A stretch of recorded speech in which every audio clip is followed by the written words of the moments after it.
Amém. Feche os olhos. Grandioso Pai que estás nos céus, estamos aqui nesse último sábado do ano, Pai, para lhe agradecer e dar graças ao seu nome. Que o Senhor esteja conosco nesse culto que iremos começar agora. Que eu não fale agora, que seja a Ti e a Tua palavra, em nome de Jesus, entrega a minha vida a Ti. Amém.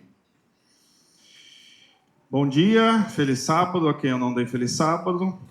E um feliz Natal atrasado para quem eu não consegui falar também. Eu não vejo problema com o Natal. A gente tem sido bombardeado nesses últimos, acho que uns 10 anos, sobre a questão do porquê o adventista ou porquê o crente não comemora o sábado. A gente sabe muito bem disso, né? O Natal, ele para a gente, é uma época de confraternização. Eu acho bonito isso. Faz 10 anos, desde que eu mudei aqui para Goiânia, que eu passo o Natal com os familiares da minha esposa. Ela sempre reúne na casa da tia e eles reúnem a família inteira. E é bonito de ver. Eles não são da igreja, mas é aquela bagunça clássica de Instagram, sabe? O povo tudo gritando, todo mundo doido correndo, menino correndo para lá e para cá. Da meia-noite aparece algum parente vestido de Papai Noel, dá presente para todo mundo e todo mundo fica feliz. E aí é legal, eu gosto disso. Só que esse ano foi um Natal diferente. A gente foi lá para... Eles estão com uma chácara, a gente reuniu na chácara, não deu nem 10% da família. Um clima meio pesado, um clima meio estranho, não tinha aquela alegria mais que a gente prestava atenção antes. E a gente vai percebendo a nossa mortalidade, né? Porque quem une a família sempre é o patriarca, né? E os velhinhos da família estão ficando mais velhos. O vô dela está com 92, a vozinha está com 89, então eles já perderam aquela energia, já perderam aquela euforia. E assim os filhos também ficam tristes, os netos ficam tristes, tem aquela reunião de família mais para, nossa, vamos lá ver o vô, porque às vezes pode ser o último Natal dele.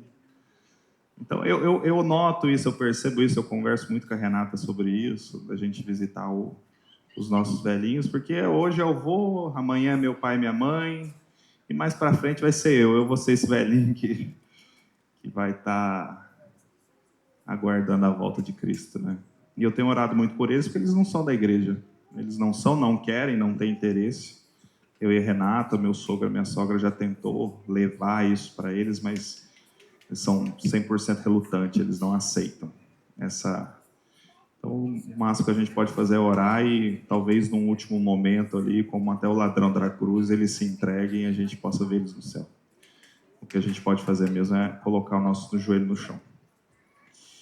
Eu quis começar com essa introdução, eu estava pensando sobre isso agora de manhã, não foi nem nada que eu pensei essa semana, não.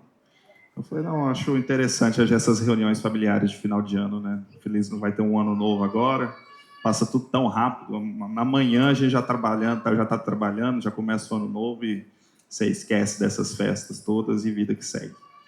É importante dar valor na nossa família, dar valor. Às vezes eu tenho meus pais longe, eles não vieram, eles só vieram para cantar. A gente tem que dar valor nisso também. Vamos abrir a nossa Bíblia, Lucas capítulo 10.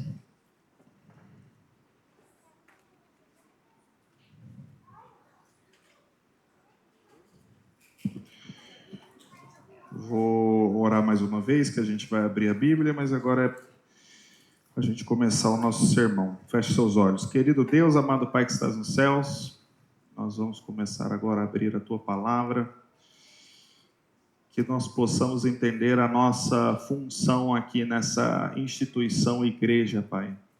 Que nós possamos entender a vida prática do que é ser um cristão, do que é ser um religioso, que nós estamos aqui para servir e não ser servidos. Que o Senhor possa colocar isso no nosso coração nesse momento. Em nome de Jesus eu lhe peço amém. Bom, muito obrigado. Isso. Muito obrigado. Lucas capítulo 10, verso 25.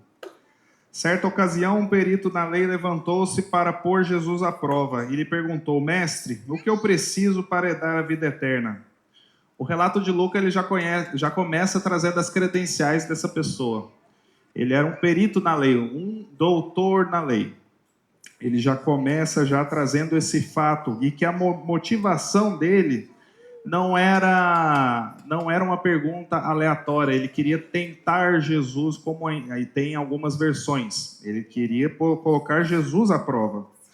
E quando a gente se aproxima de Cristo, já tendo a nossa resposta de certas perguntas, já tendo as nossas próprias convicções, a gente não vai levar muita coisa dele. Porque quando a gente chega com o nosso copo cheio, Cristo não tem mais nada para colocar lá. Às vezes a gente já chega com as nossas convicções, com as nossas opiniões. E esse perito da lei, ele veio tentar a Jesus. O que é tentar? Você faz uma pergunta a qual você já sabe a resposta. Você quer saber se aquela pessoa sabe. Você quer cutucar ela. Então, esse perito da lei veio tentar Jesus nesse momento. E os sábios, eles têm uma questão que mais importante do que uma boa resposta, você responder com excelência, você fazer uma boa pergunta. E esse rapaz aqui, ele tropeça nisso, porque ele pergunta: o que eu tenho que fazer para herdar a vida eterna? Ele, influenciado pelos fariseus daquela época, ele acha que a vida eterna ela é uma recompensa meritória. Ele acha que ele tem que fazer alguma coisa para herdar a vida eterna. Ele é um legalista. Ele acha que ele tem que atuar de alguma forma para ter essa vida eterna. Então, ele se baseia naquela... Eu já preguei sobre isso aqui, sobre a teologia do toma lá da cá. Você faz uma coisa para Deus te dá outra coisa de volta. E não é assim que Deus funciona. Né? E no verso 26, Deus respondeu: o que está escrito na lei? Se ele é um especialista da lei, Jesus vai resolver conversar com ele à mesma altura. Né? Ele conversa, você é um especialista, me responda você o que está escrito na lei. E ele responde a Jesus no verso 27. Ame o Senhor teu Deus de todo o teu coração, de toda a tua alma, de todas as tuas forças e de todo o teu entendimento. E ame o teu próximo como a si mesmo. Então você pega uma resposta aqui de um estudioso, ele não dá qualquer resposta. Essa resposta dele aqui abrange os dois grandes princípios que a gente tem na Bíblia, que é amar a Deus com todas as nossas forças e ao teu próximo, onde se baseia todo o Velho Testamento e os profetas.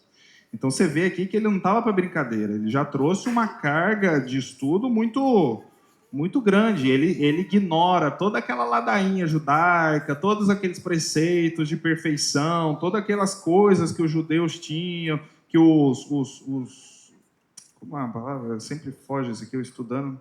Não, mas tudo bem. Todos os judeus tinham, que depende da lei. Então, não tinha uma melhor resposta para ele dar. Ele já estava na ponta da língua, ele estava tentando a Jesus, ele sabia exatamente o que ele ia falar. Então, sem uma melhor resposta, Jesus fala para ele: parabéns, você está aqui, a sua prova. Você tirou 10. Vai e faça isso. Tá ótimo, você respondeu perfeito. Vá, no verso 28, né, faz isso e viverá. E nesse momento aqui, ele podia muito bem ter deixado essa vitória, ter pego ali como muitos lutadores fazem, pego o cinturão de ouro e ido embora, e aposentado. Aposentado, eu sei desse negócio da lei, eu sei o que eu estou falando, eu acertei, Jesus falou, estou certo, estou correto. Só que ele no verso 29, não satisfeito com esse aplauso de Jesus, né, de vocês, respondeu corretamente. Lucas fala que ele quis se justificar.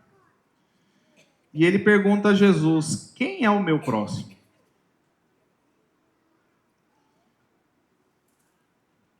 Esse doutor da lei, ele sabia que ele tinha uma coisa em falta. Porque ele sabia da lei. Mas ele, nessa tentativa, nessa angústia de que ele sabia que ele não ia ser salvo. Ele sabia que ele tinha alguma coisa de errado. E ele pergunta: quem é o meu próximo? que ele sente que ele não vai para o céu. E essa pergunta, ela é uma tentativa de aliviar a alma. Você faz uma pergunta para tentar se justificar. Eu já fiz muitas vezes isso. Né? E você busca essa inocência. Por quê? Porque se eu preciso amar a mim mesmo, quem é meu próximo? E os judeus ele tinha uma questão interessante e triste também, porque eles achavam que o próximo deles era só o pessoal da panelinha judaica deles. O fariseu não era o próximo deles, um samaritano, pior ainda, um gentil, eles não consideravam. Então ele queria essa resposta para ver se o que ele estava fazendo era correto. Só se ele, não, meu próximo é só a minha elite aqui, é só o fariseu, é só onde eu faço parte. Então, ele faz essa pergunta, ele nem cogitava outras pessoas ser o seu próximo, né? E Cristo responde. E ele conta essa história que todo mundo aqui, eu acredito que já conhece de cor, que é a história do bom samaritano. No verso 30, Jesus começa essa história. Um homem descia de Jerusalém para Jericó, quando caiu nas mãos dos assaltantes, verso 30, né? Este lhe tira as roupas, espancam-no e foram deixando quase ele morto. Esse trajeto de Jerusalém a Jericó tinha 36 quilômetros. E até hoje, essa estrada ela compõe o deserto de Judá, e tem muitas cavernas onde, naquela época, os assaltantes ficavam. E eram muitos assaltantes, era uma estrada extremamente perigosa. E esse rapaz é deixado lá. Ele é deixado lá quase morto, numa dependência extrema de quem estivesse passando ali. Uma pessoa quase morta, eu imagino uma pessoa jogada ao chão, sem situação de se eu estiver passando, ela não vai conseguir nem levantar a mão, é uma pessoa morta. Né? E você fica nessa situação desesperadora. Quem já passou por uma situação de estar machucado, eu já. Eu, quando na minha infância, eu briguei e apanhei muito. E minha infância, assim, uns 12 anos de idade, eu acho. Coisa de menino, e eu sei o que é estar machucado, mas uma situação de quatro morto é difícil.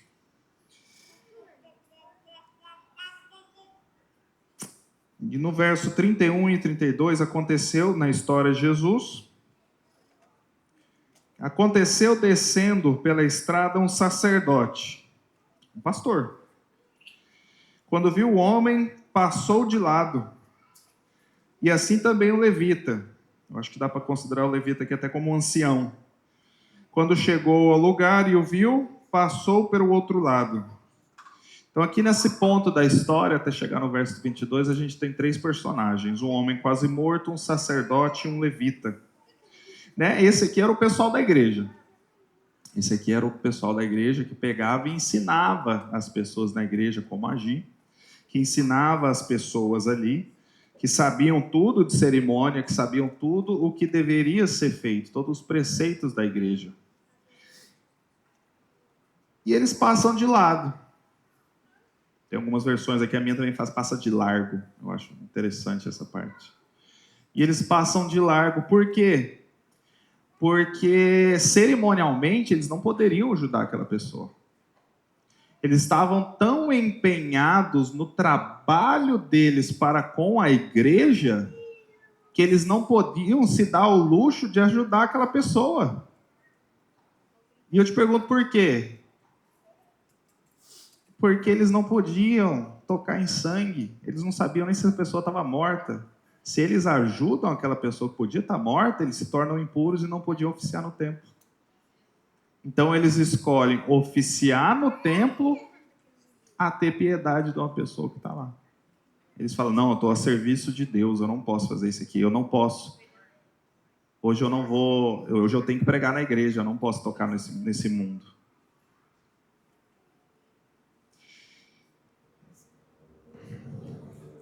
E ambos, o sacerdote e o levita, eles sempre ensinaram piedade, né? Mas nenhum deles tinha isso.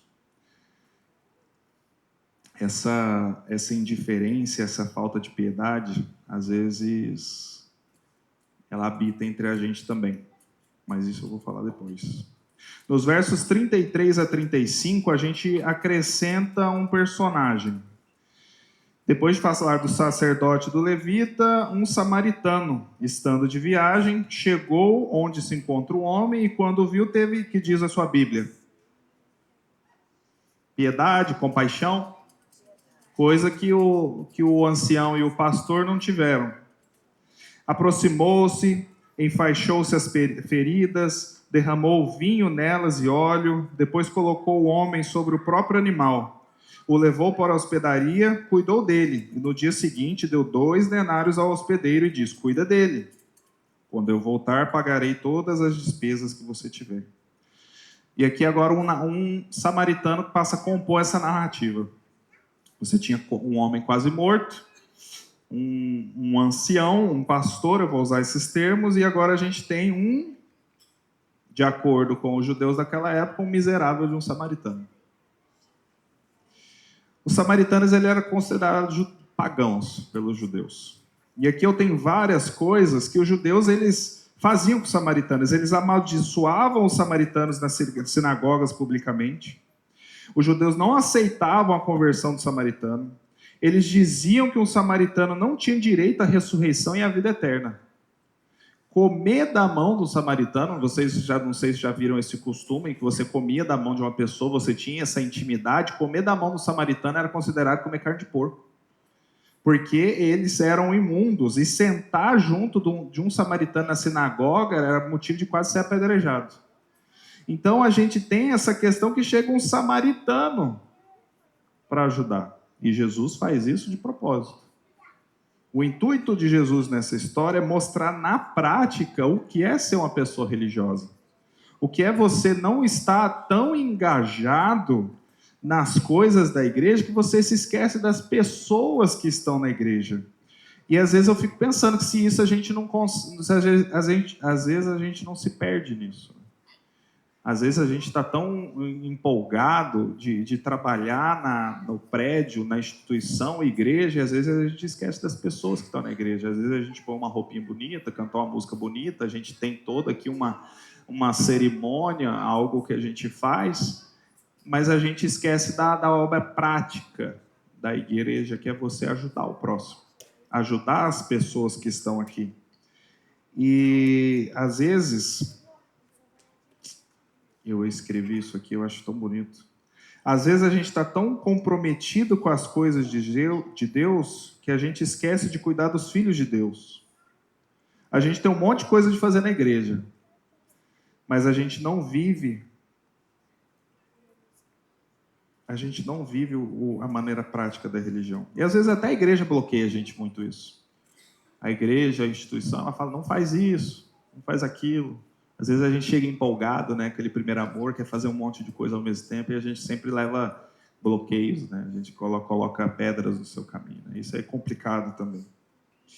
No livro do Dr. Neil Rees, é uma obra que se chama If Only, ele fala que a bondade, ela não é a ausência de maldade. Você pode estar fazendo nada de errado, e ainda assim não está fazendo nada certo. Fazer as coisas certas, por princípio, ela é um estilo de vida. Fazer o que é certo, ele permeia todos os parâmetros da sua vida. E quando a gente faz o que é certo por princípio, a gente não espera aplauso, a gente não espera uma plaquinha na igreja, a gente não faz essas coisas por querer agradar aos outros, né? A gente faz porque tem que ser feito. E uma pessoa que não faz isso, ela inventa desculpas. Igual o ancião e o pastor que eu falei. Você está tão engajado com as coisas da igreja que você olha a pessoa assim na rua e fala assim, não dá. Porque senão eu não vou poder pregar na igreja. E essas pessoas, elas sempre dão desculpas. E quando a gente reclama alguma coisa delas, elas sempre vêm com 2 pedras na mão também. Elas sempre falam, não, mas eu estou fazendo.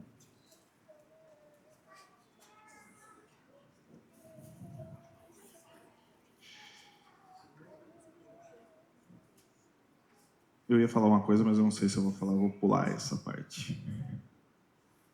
Quando a gente pega e a gente está trabalhando para Deus, a gente não pode fazer o mínimo. Tem uma frase que me irrita muito, eu converso com a Renata sobre isso, que entrou nessa discussão de escala 6x1, de trabalho, disso, de salário, e eu vejo muito na internet falar assim, salário mínimo, esforço mínimo.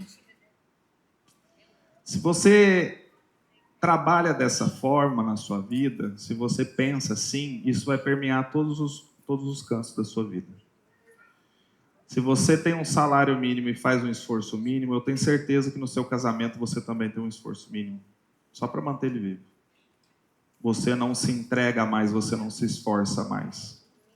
Eu tenho certeza que se você faz isso no seu casamento mínimo, você vai fazer a mesma pergunta que o fariseu fez para Jesus. Qual é o mínimo que eu tenho que fazer para ser salvo?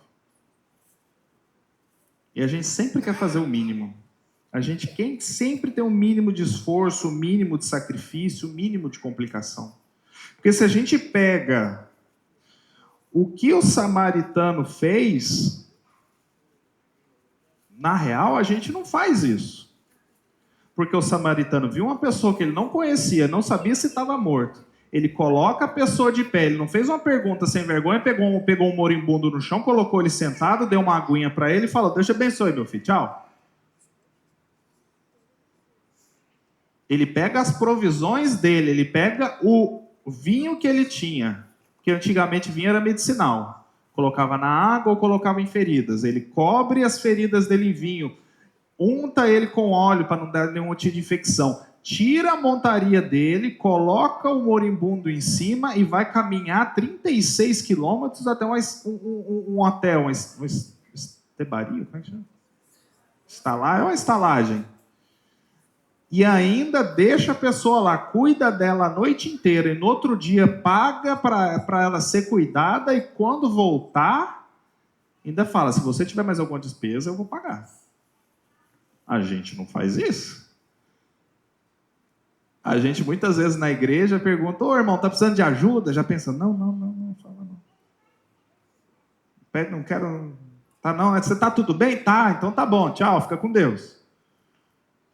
A gente perde essa noção de igreja. Porque a nossa igreja, ela não é um lugar para mim. Essa igreja aqui é um lugar para os outros. A gente tem que perder essa noção egoísta que a gente tem de que eu estou aqui para mim. Que eu estou aqui para que eu possa escutar um bom sermão, para que as pessoas venham me cumprimentar. Ah, eu não gostei do culto hoje, ninguém veio falar comigo, eu não gostei da música que foi tocada. A igreja não foi feita para você, ela é feita para os outros. A gente está aqui para servir.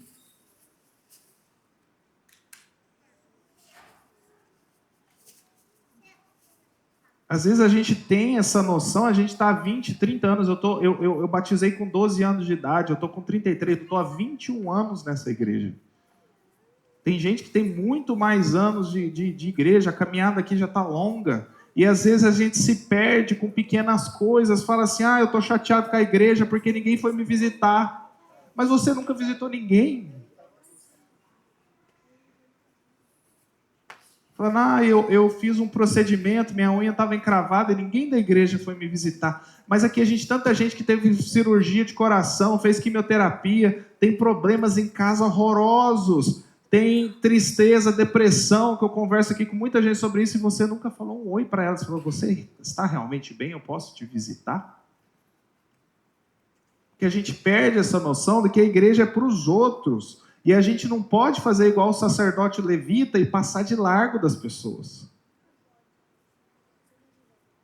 E ignorar os nossos irmãos, que às vezes a gente tem um moribundo espiritual aqui, um moribundo que está destruído, está quase morto psicologicamente, e você nunca perguntou realmente para a pessoa, cara, eu estou vendo que você está mal, eu posso te visitar? Eu vou almoçar na sua casa hoje, igual Jesus fazia. Como que está o seu casamento? Paulo diz que a gente tem que ajudar uns aos outros. Essa comunidade, essa igreja aqui, ela foi baseada nisso. E a gente não pode perder isso. Eu escolhi esse tema porque a gente vai iniciar um novo ano e a gente tem que fazer as coisas diferentes. A gente tem que se importar um com o outro. A gente sempre reúne lá embaixo, a gente se reúne à mesa, a gente partilha o pão, mas a gente tem que partilhar nossas dores também. E a gente tem que melhorar um ao outro. A gente não pode largar a mão. Todos aqui nós temos que subir juntos.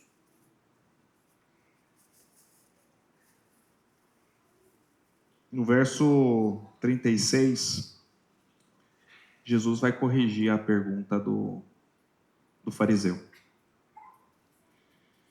Porque o fariseu, ele faz a pergunta errada. E às vezes eu já vi aqui, e eu também fazia essa pergunta errada. Ele pergunta, quem é meu próximo? Mas Jesus fala, ele responde e pergunta para ele, qual dos três você acha que foi o próximo que caiu na mão dos assaltantes? A pergunta não é quem é meu próximo, a pergunta é se eu sou o próximo dessa pessoa. Eu sou um próximo? Eu sou o próximo do meu irmão? Eu tenho me preocupado com a minha família, com os meus irmãos da minha casa? Essa aqui é a nossa casa. Tem gente que fica aqui o tempo inteiro. Não adianta rir, não. Tem gente que está aqui quarta, tem gente que está aqui sexta-feira à noite, que vocês nem veem, sábado de manhã, sábado à tarde, o dia inteiro. Principalmente depois que começa o ano, que tem comissão, um monte de coisa, um monte de reunião, desbravador. Vive aqui.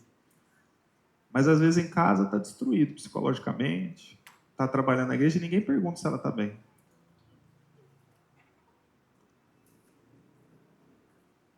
E eu quero perguntar para você, você é o próximo? Você está sendo próximo, talvez do seu esposo, você está sendo próximo dele? Vamos pegar no nosso núcleo familiar, você está sendo próximo do seu filho ou você só cobra dele? Às vezes a preocupação dele para você é insignificante, mas para ele é importante, é o mundo dele. Você está sendo próximo dele, está sendo próximo dos seus pais, às vezes um velhinho, não consegue nem se expressar direito. Você está se preocupando com ele? Ver se ele tem uma qualidade de vida, dignidade. Às vezes uma viúva ou até uma criança sozinha na igreja. Nós somos uma comunidade, nós nos orgulhamos disso e a gente não pode esquecer disso. E essa pergunta eu acho muito bonita, porque a pergunta que ele faz, quem é o meu próximo, se Jesus não responde dessa maneira, ela nunca teria fim, né? Ela fala, será que minha sogra é minha próxima? Será que meu amigo é meu próximo? Será que uma pessoa que me fez mal é meu próximo? É uma pergunta sem fim, é uma pergunta errada, né? Eu sou próximo de quem? Eu estou fazendo o quê?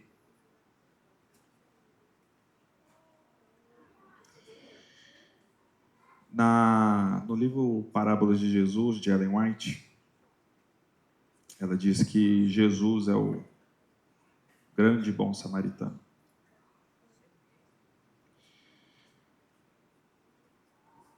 Ela revela que ele nos encontrou caído no caminho. Ele nos encontrou violentados, roubados, machucados, à beira da morte. Jesus é o grande e bom samaritano que interrompeu a sua jornada, alterou o curso, gastou suas provisões, nos carregou até o lugar seguro, prometeu pagar o nosso débito e garantiu que voltaria. Isso não é motivo de falar amém?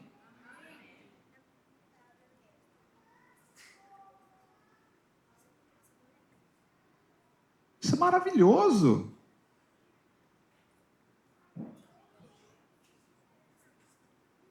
A partir do momento que você coloca você na perspectiva que você é o moribundo no chão, e Jesus é o grande e bom samaritano, você se coloca no seu lugar e fala assim, eu tenho que fazer isso com as pessoas também.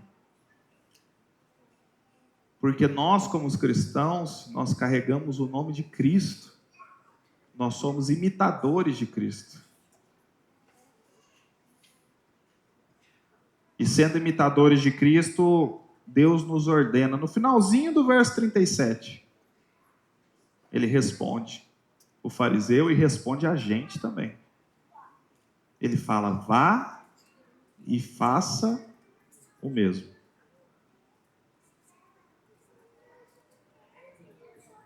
Eric, vai e faz o mesmo. Wesley, vai e faça o mesmo.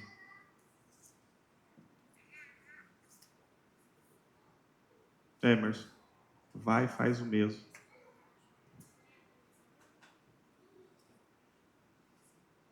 Comunidade Adventista do Flamboyant, vai e faça o mesmo.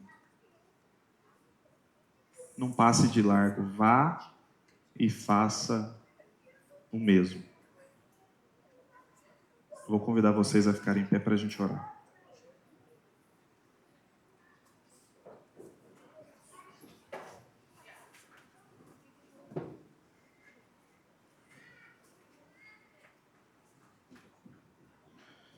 Grandioso Pai que estás nos céus.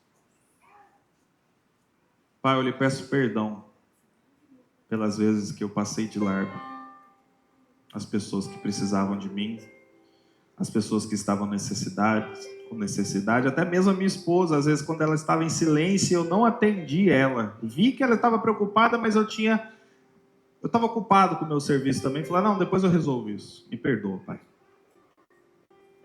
Me perdoa por ter passado de largo por pessoas que precisavam de mim. Eu quero ser o próximo dos meus irmãos. Eu quero estar aqui para cuidar deles. E a gente tem que entender que a gente tem prioridades. Aqui é a nossa família, os nossos filhos, mas a gente pode também atender os nossos irmãos com a nossa família e com os nossos filhos. A gente pode levar eles, ensinar eles. Nós podemos cuidar um dos outros. Não deixa que a gente passe de largo, Pai. Esse ano que irá se iniciar, esse último sábado que nós estamos aqui, a igreja, essa igreja viva, essa igreja cheia de departamento, cheia de gente trabalhando. Não deixa que a gente seja inerte na tua obra. Não deixa aqui, Pai, que tenham pessoas que acham que isso aqui é um restaurante que você pega o cardápio e abre aqui e fala, o que eles vão me servir hoje? Não, Pai, que aqui seja uma cozinha que a gente serve as pessoas, que a gente prepara e serve os outros. Que a gente possa servir, que ninguém aqui fique para trás nessa igreja em movimento, que as pessoas aqui possam atuar nessa igreja, trabalhar na tua obra para os outros, Pai. Que os novos membros, as visitas aqui se sintam acolhidas, se sintam amadas, se sintam bem eu estar aqui. E que elas também possam servir os outros, porque quando a gente chega aqui não é mais sobre nós, é sobre os outros. E é sempre sobre os outros e sobre os outros. Quando a pessoa desce as águas aqui, aí sim que começa o trabalho dela. Aí sim que ela vai saber o que é ser a cópia de Cristo, o grande e bom samaritano. Que nós possamos aqui, Pai, ser imitadores de Cristo. Que cuidemos uns dos outros e não nos esqueçamos dos que estão com necessidade, dos que precisam de nós. Nós vamos sair agora. Nós vamos cada um para a nossa casa ou para a casa do nosso amigo. Nós vamos partilhar o pão junto. Nós vamos usufruir das bênçãos que o Senhor nos deu, mas que isso não seja motivo de esquecer do nosso irmão que não tenha. Que nós possamos, com as bênçãos que o Senhor nos deu, abençoar os outros também, Pai. Eu entrego a minha vida a Ti, Pai. Eu entrego a minha igreja a Ti também, os meus irmãos. Que o Senhor toque a vida de cada um aqui. E eu oro em nome de Jesus, o grande e bom samaritano. Amém. Amém.